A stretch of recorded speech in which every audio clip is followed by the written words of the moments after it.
ओम शांति।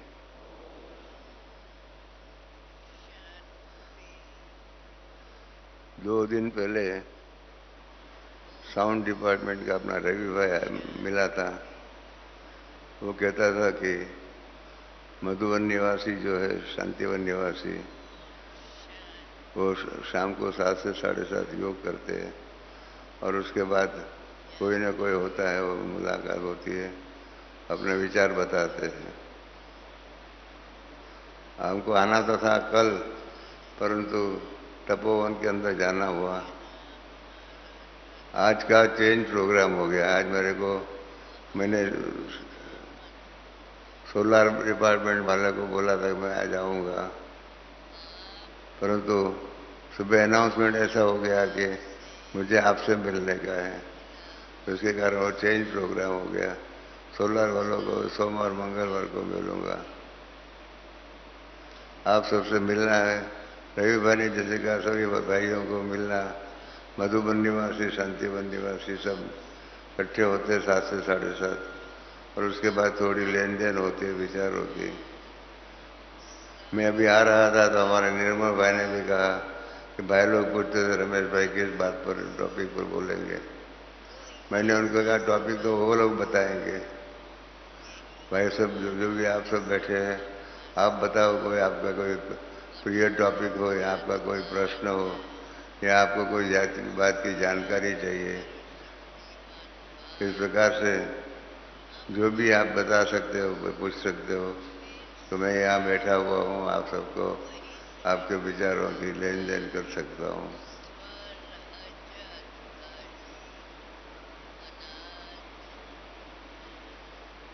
बताइए, किसी को कुछ पूछना है, करना है, बताना है?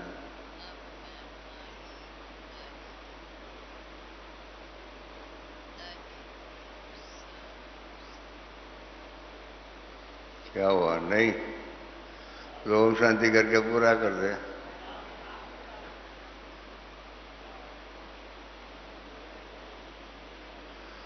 सुधीर भाई बोलो।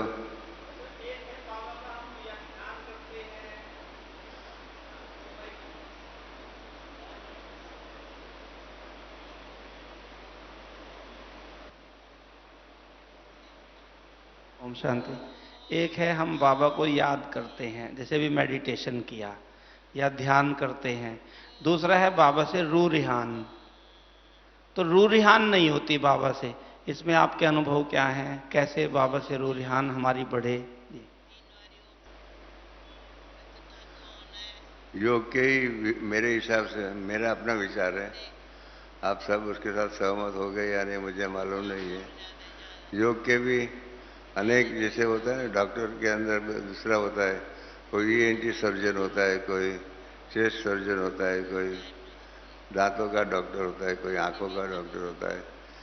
अभी विभिन्न प्रकार हो गए हैं, बाकी है तो सब डॉक्टर। उसी प्रकार से योग भी जो है, सभी सभी प्रकार की बातें, योग जो है वो रूरियान का भी योग है, बिंदु रूप का भी योग है, ज्वालामुखी का भी योग है। इस प्रकार से अनेक प्रकार की योग की विधियां हैं, और विविध प्रकार से मिलने का, बाबा के साथ चिट चैट करने का, लेन देन करने का, ये सारा प्रोग्राम बनता है। वो तो ऐसा बनता है जैसे कि जिस समय जिसकी जो मूड होता है, उस प्रकार से उसी मूड के अंदर बाबा के साथ बातें कर सकते हैं। गीता में भी है, जो यथा माम प्रपद्यन्ते, जो जिस भावना से मेरे पास आते हैं, मैं उसकी भावनाओं को पूर्ण करता हूँ। तो हमारा भी योग ऐसा ही है। जिस भावना से, जिस तरीके से, जिस कार्य से, जिस प्रकार के मनोबल से हम बाबा से याद करते हैं, बाबा उसी प्रकार से, उसी रूप से, उसी कर्तव्यों के आधार पर बाबा हम बच्चों को जवाब देता है, मिलता है, बहुत कुछ करता है। तो इसलिए वो तो बाबा के हाथों में है, क्या करने का है, क्या नहीं करने का है। कई बार बाबा सामने से ही बताते हैं क्या करने का है, क्या नहीं करने का है। सामने से पूछता है, तब सोचना पड़ता है कि क्या करे या ना करे। जैसे एक बार 2-3 साल पहले स्टेज पर बाबा ने हमको पूछा बाबा से मिल रहे थे ना, हम सब गुलदस्ता दिया इस प्रकार से। तो फिर 3 भाइयों को हमको खड़ा करके बोले, बाबा ने मुझे पूछा कि बच्चे, तेरी बातें जो है, तेरी जो भावना जो है, तेरी जो इच्छा जो है मकानों आदि के बारे में, वो ठीक है, तो तेरी पॉलिसी अच्छी है या मेरी पॉलिसी अच्छी है? ऐसा सदन एकदम अचानक का सवाल बाबा पूछ लेते हैं, किसकी पॉलिसी अच्छी है? जैसे कि मेरी पॉलिसी अलग होगी और बाबा की पॉलिसी अलग होगी।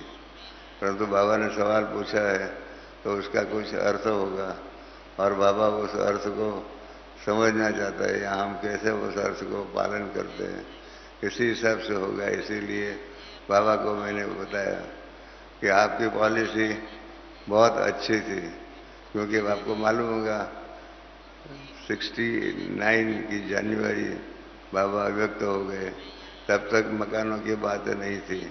पहला मकान जो है हम लोगों ने वहाँ पर आबू रोड माउंट का म्यूजियम जो है नखी लेक के पास, उस मकान को खरीद किया।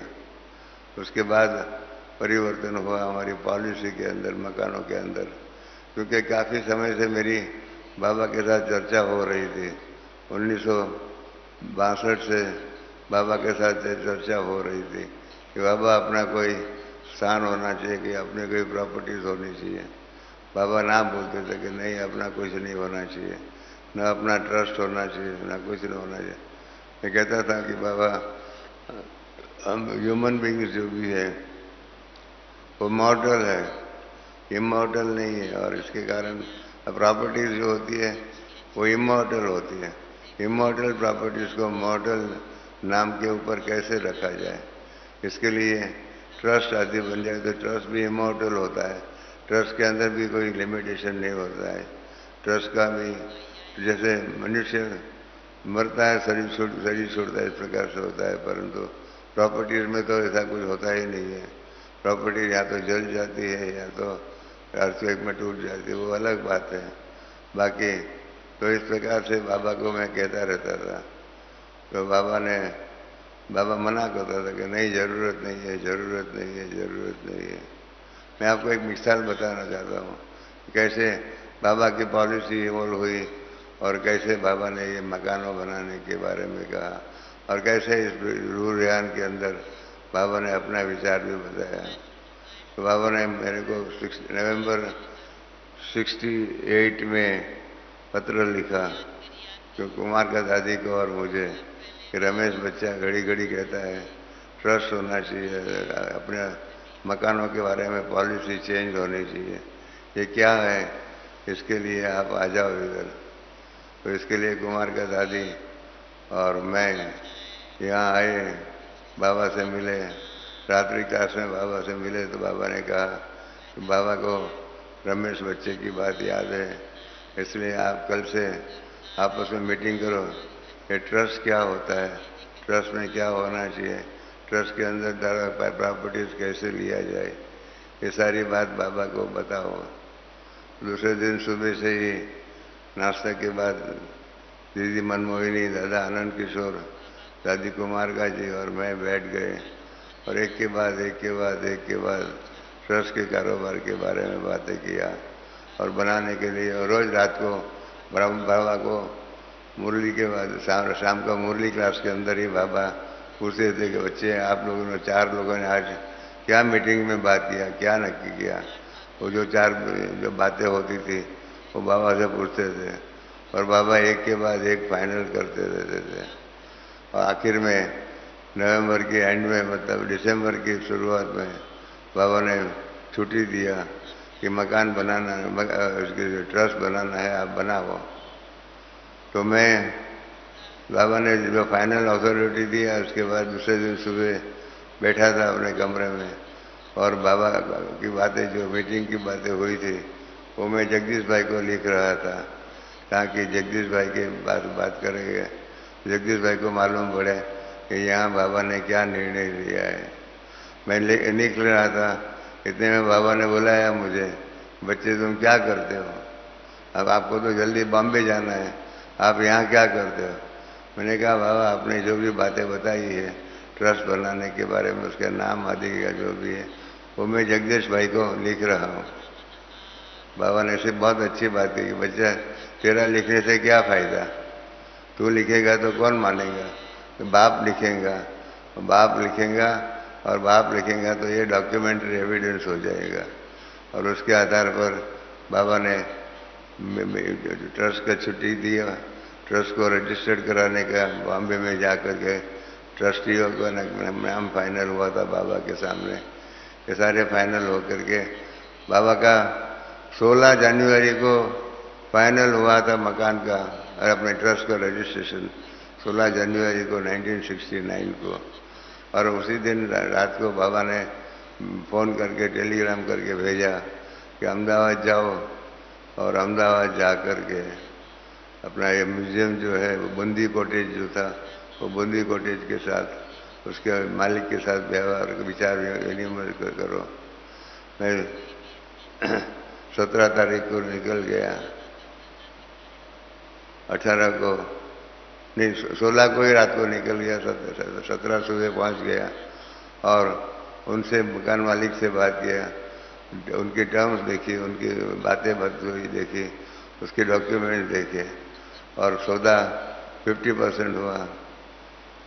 फिर 17 तारीख मैंने बाबा को फ़ोन किया कि बाबा मकान का तो फैसला हो गया है, अभी आगे क्या करने का है। तो 17 तारीख को ही बाबा को मैंने फ़ोन किया अहमदाबाद से। तो दादी प्रकाश मणि भी उसी टाइम पर आबू में ही थे, बाबा के पास थे। तो मैंने बाबा से पूछा कि बाबा मकान मालिक तो कहता है 5-7 दिन के बाद वो आएगा आबू और डॉक्यूमेंट रजिस्टर करा देगा, तो तुम क्या तो मैंने बाबा को पूछा तो मैं क्या करूं 4-5 दिन। तो बाबा ने कहा कि तुम क्या करेगा, यहाँ आबू में तो कोई सेवा है नहीं, बड़ौदा में प्रदर्शनी हो रही है, प्रदर्शनी की सेवा करके इधर आओ। मैं इतना सो मैंने कहा ठीक है बाबा। इतने में कुमार का दादी ने प्रकाश मणि दादी ने फ़ोन ले लिया और कहा कि रमेश बाबा की बात को मानना नहीं, आप सीधे ही चले आओ यहाँ पर। तो मैंने बाबा दादी को कहा 18 जनवरी को, क्या 18 जनवरी की रात को आगरा लोकल चलती है अहमदाबाद से, उसमें आऊँगा, 19 तारीख सुबह पहुँचूँगा। और इस प्रकार से यहाँ आया और मकान लेने की बात को मीटिंग में पास हो गई, बाबा ने भी पास किया।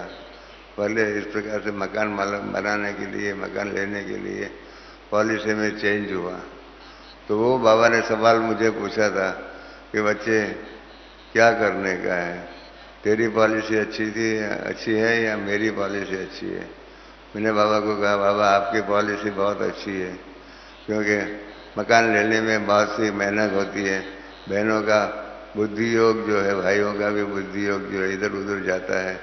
और कोर्ट के अंदर जितना केसेस चल रहे हैं पेंडिंग है, उसमें से 60% केसेस प्रॉपर्टीज़ के कनेक्शन के होते हैं।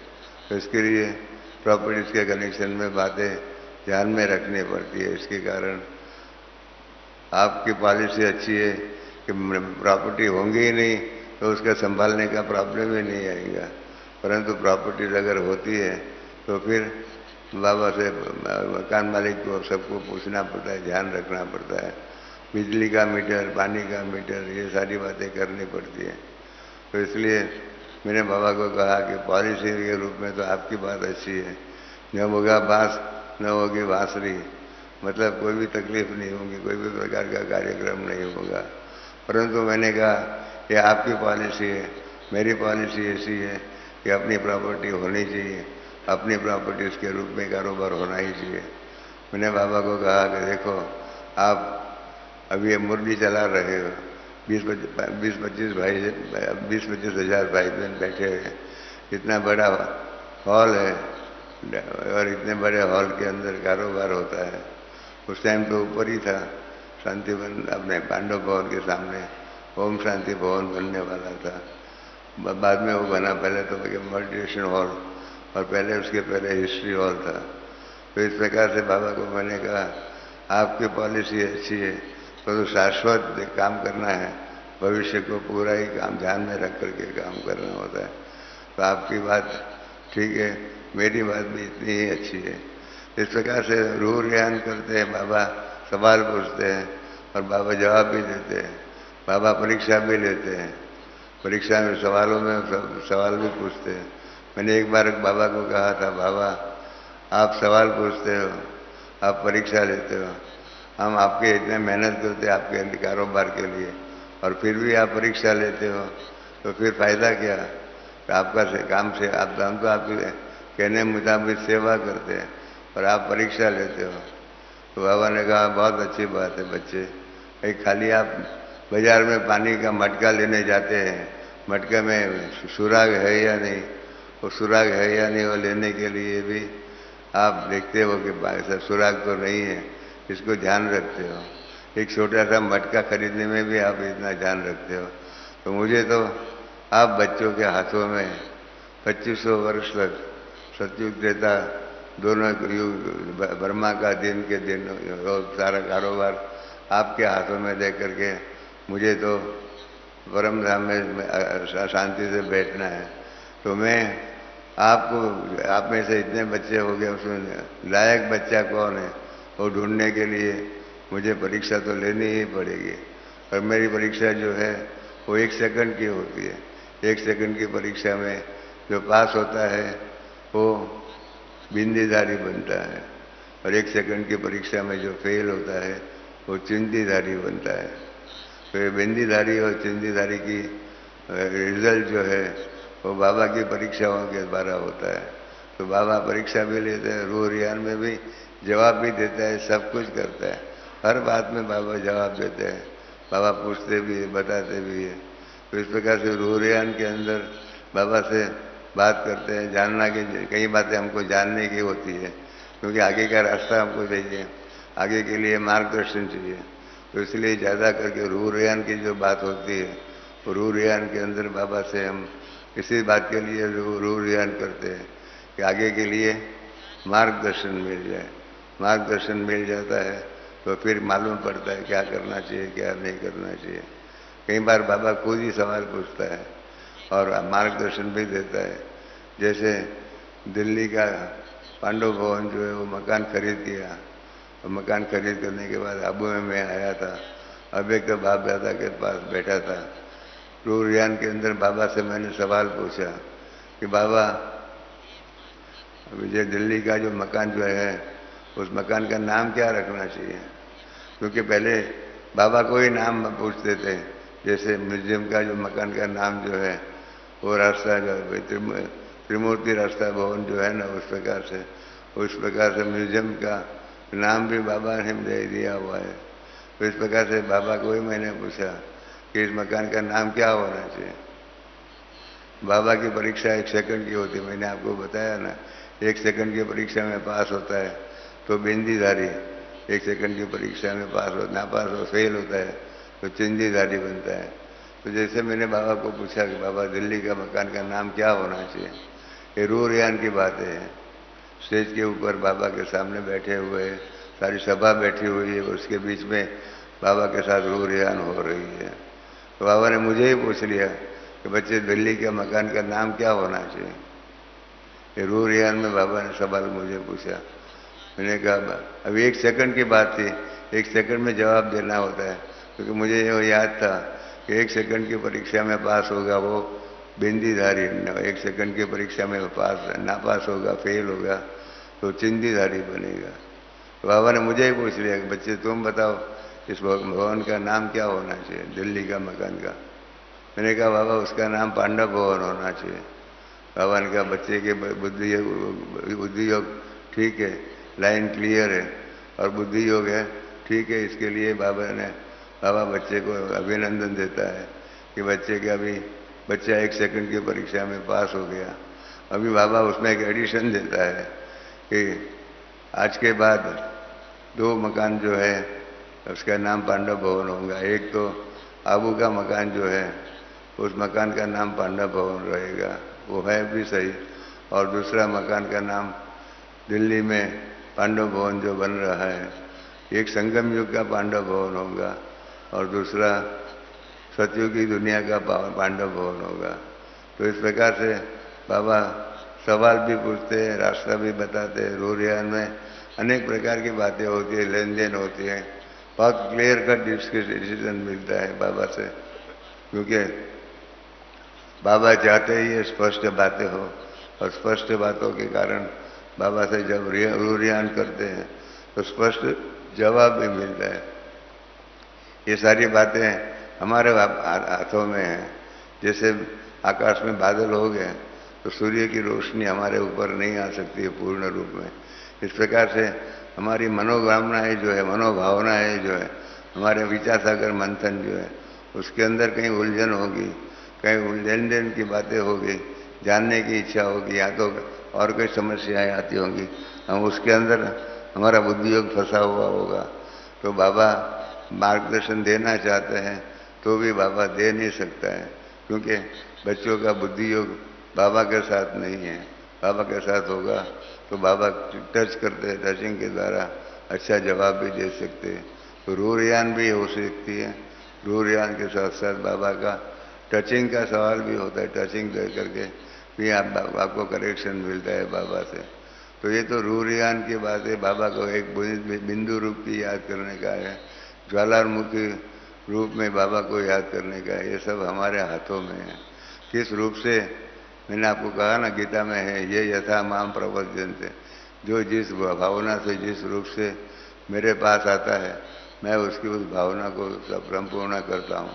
तो बिंदु रूप का योग करते हैं तो उसकी अलग भावना होती है, उसकी प्राप्ति अलग होती है। जैसे डॉक्टर का भी होता है,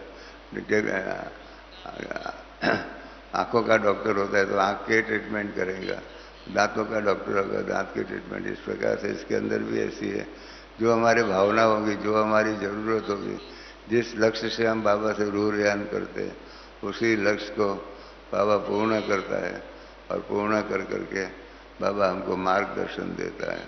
तो इसीलिए हर एक प्रकार का योग जो है, बिंदु रूप का योग, ज्वालामुखी का योग, रूरयान का योग, इस प्रकार से अलग अलग प्रकार के जो योग है उसकी प्राप्तियां भी अलग अलग है। तो जिस प्रकार से जिस प्राप्ति के लक्ष्य से हम बाबा से रूरयान करते हैं, या तो लेन देन करते हैं, या बाबा को याद करते हैं, तो उसके आधार पर ही नक्की होता है कि हमारा आगे का लक्ष्य क्या होगा, हमारे बाबा की इस याद की शक्ति का फल क्या होगा, रिजल्ट क्या होगा। इसलिए तो बाबा ने, आपको मालूम होगा कि बाबा ने कमेंट्री वाला योग भी शुरू कराया।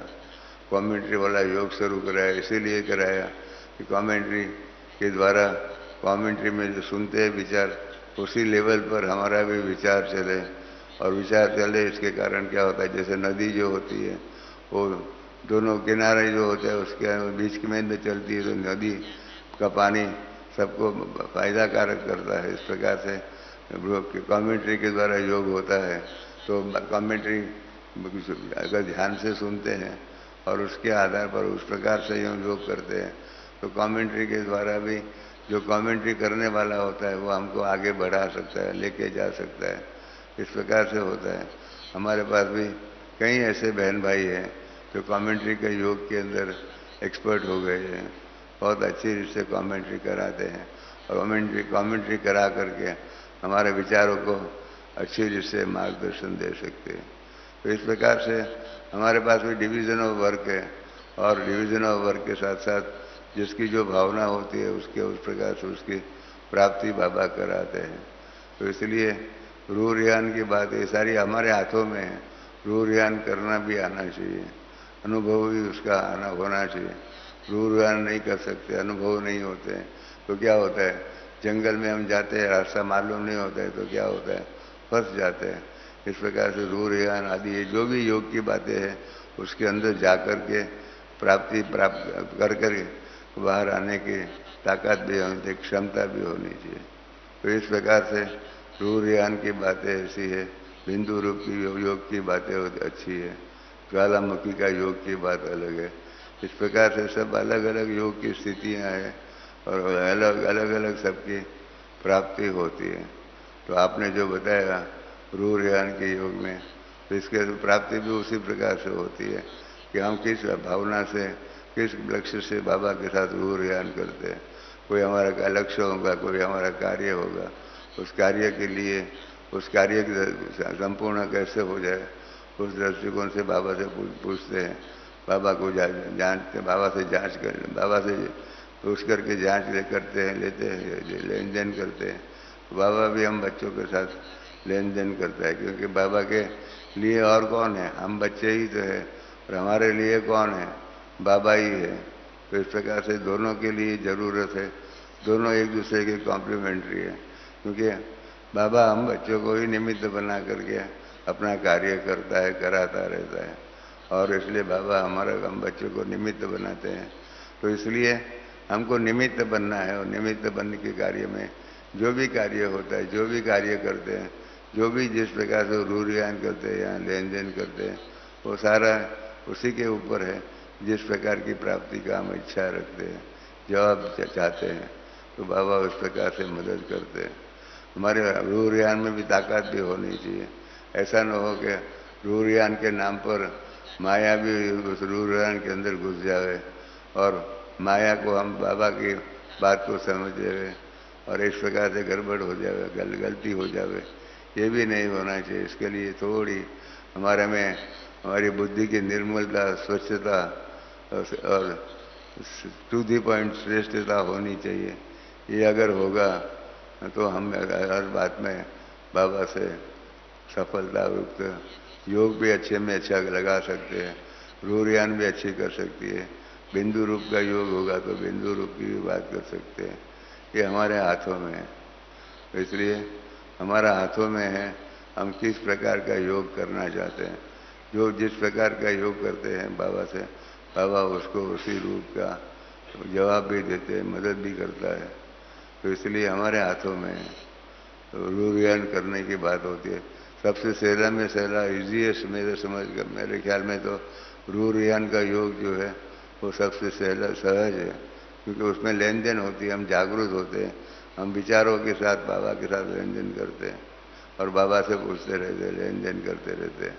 तो इसलिए रूरियान का योग जो है बहुत सरल भी है, और मार्गदर्शन भी अच्छा मिलता है हमको। अनेक प्रकार की बातों के मार्गदर्शन की बातें बाबा के साथ रूरियान के अंदर प्राप्ति होती है। बाबा स्टेज पर भी इस प्रकार से कई बार रूरियान हम बच्चों से करते हैं, बच्चे इसका क्या है, इसका क्या है, इसका क्या है। कई बार हम 3 भाइयों को मार्गदर्शन भी देते हैं, ऐसा नहीं, ऐसा करना है, ऐसा करना है। 3 भाई ऐसे व्यवहार करो, कि 3 अलग अलग नहीं है पर एक भाई है, इस प्रकार का व्यवहार करो। इस प्रकार का बाबा सिखाते भी, शिक्षा भी देते हैं। इस शिक्षा का देने का भी कारोबार योग के द्वारा ही बाबा करते हैं। कई बार शिक्षा देते हैं सन्मुख में, कई बार टचिंग के द्वारा, कई बार प्रेरणाओं के द्वारा। इस प्रकार से बाबा योग में भी मददगार बनता है। तो हमारे हाथों में है, हम कैसे अपना योग का कारोबार बाबा को याद करने में करते हैं। ओम शांति। 8 बज गया है, तो इसलिए ऐसा कोई भी सवाल होगा तो आप पूछना, मैं जितना मुझे आता होगा मैं उतना उसका जवाब दूंगा। मैं इतना ऑलराउंडर नहीं हूँ जितना हमारी जानकी दादी है। जानकी दादी कोई भी बात होती है फट से स्पष्ट रूप में टू दी पॉइंट जवाब दे सकती है। मैं इतना अनुभवी नहीं हूँ, तो दादी जी से ये भी सीख रहा हूँ। दादी प्रकाश वाणी से भी सीखता था, दादी जानकी से भी सीखता हूँ। इस प्रकार से सीखने का ही है। योगी जीवन को, ब्राह्मण जीवन को और कुछ नहीं है।